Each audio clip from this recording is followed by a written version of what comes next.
ভাবুন তো, আপনি পরিবার নিয়ে ঘুরতে গেছেন একদম শান্ত নিরিবিলি একটা জায়গায়, যেখানে চারিদিকে নদী, সবুজ প্রকৃতি আর একটি সুন্দর রিসর্টে কাটানো নিস্তব্ধ রাত। কিন্তু সেই রাতটাই যদি হঠাৎ দুঃস্বপ্ন হয়ে ওঠে। পশ্চিমবঙ্গের সুন্দরবনের কাছেই অবস্থিত পিয়ালি আইল্যান্ড, যেখানে মানুষ সাধারণত যায় একটু শান্তি আর প্রকৃতির কাছে নিজেকে খুঁজে পেতে। কিন্তু 2015 সালের 30শে মার্চের সেই রাত এই শান্ত জায়গাটাকেই পরিণত করেছিল এক বিভীষিকাময় স্মৃতিতে।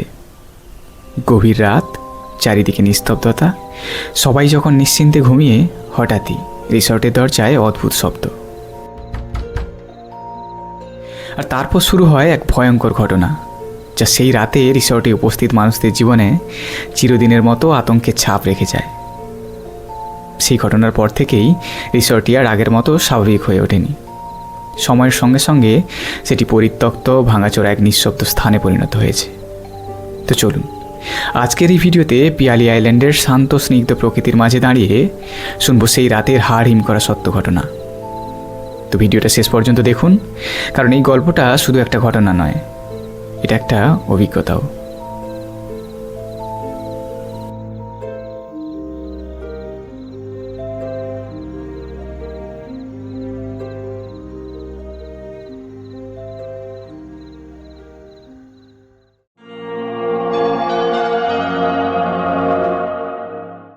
নমস্কার, সবাই কেমন আছেন? পাতিবুনিয়া রিভারজন চ্যানেলের আরেকটি নতুন ব্লগে আপনাদের সকলকে স্বাগত জানাই। তো আজকের আমরা চলে এসেছি নতুন একটি ডেস্টিনেশানে। এটার নাম হচ্ছে পিয়ালি আইল্যান্ড। ছোট্ট একটি আইল্যান্ড। তো এই আইল্যান্ডটা মূলত পিকনিক স্পট হিসেবে বেশ ভালো একটি জায়গা। তো আপনারা এই আইল্যান্ডে কী করে আসবেন, এছাড়া পার্শ্ববর্তী এখানে সৌন্দর্য কী রয়েছে, সে সমস্ত কিছুই আজকে আপনাদেরকে এই ভিডিওর মাধ্যমে তুলে ধরবো। তো ভিডিওটা দেখতে থাকুন, আশা করছি ভালো লাগবে। এই আইল্যান্ডে আসতে হলে শিয়ালদহ থেকে নামখানা বা লক্ষ্মীকান্তপুর লোকাল ধরে নামতে হবে দক্ষিণ বারাসাত রেলওয়ে স্টেশনে। এরপর স্টেশন থেকে অটো বা টোটো ধরে সহজেই পৌঁছে যাওয়া যায় এই পিয়ালি আইল্যান্ডে। আইল্যান্ডে প্রবেশ করতে হলে পিয়ালি নদীর উপর তৈরি এই পিয়ালি ব্রিজ পেরোতে হয়। জনশূন্য এই দ্বীপের পাশ দিয়ে বয়ে চলেছে পিয়ালি নদী, যার স্থির শান্ত জলস্রোত যেন মনের সমস্ত অস্থিরতাকে ধীরে ধীরে শান্ত করে দেয়। নদীর জলে চোখ ফেললেই দেখা যায় অসংখ্য জেলিফিশ ধীর গতিতে ভেসে বেড়াচ্ছে। এখানে এলেই অনুভব করবেন এক অদ্ভুত নিস্তব্ধতা।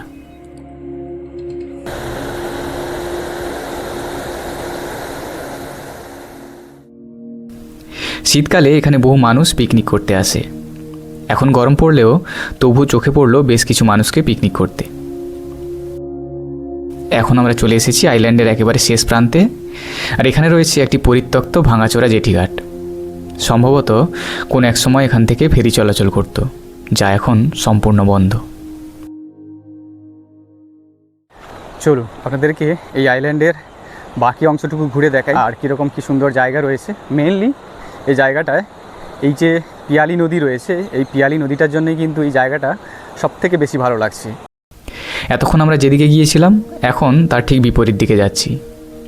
পায়ে হাঁটা মেঠো পথ, চারপাশে ম্যানগ্রোভ আর মাঝে মাঝে পাখির ডাক, দূরে মাতলা নদী, সব মিলিয়ে এক অপূর্ব পরিবেশ।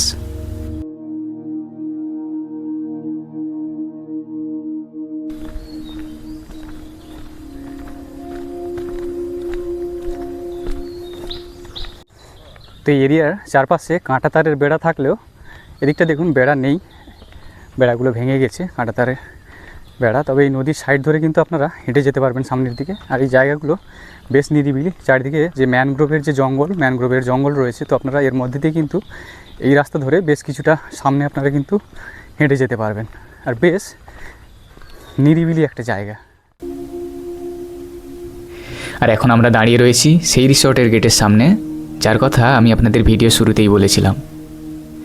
2015 সালে 30শে মার্চের পর থেকে এই রিসর্টে আর কোনো পর্যটক আসেনি।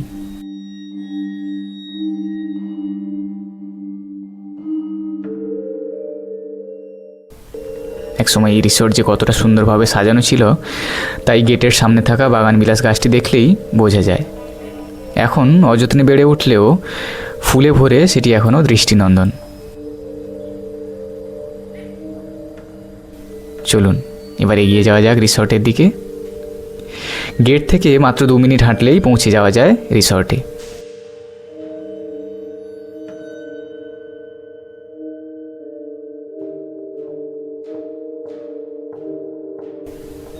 আর এই দেখুন, এটাই রিসর্টের বর্তমান অবস্থা। 2015 সালের 30শে মার্চ সেই রাতে ঠিক কী ঘটেছিল এই রিসর্টে, চলুন আপনাদের সেই ঘটনাই বলি।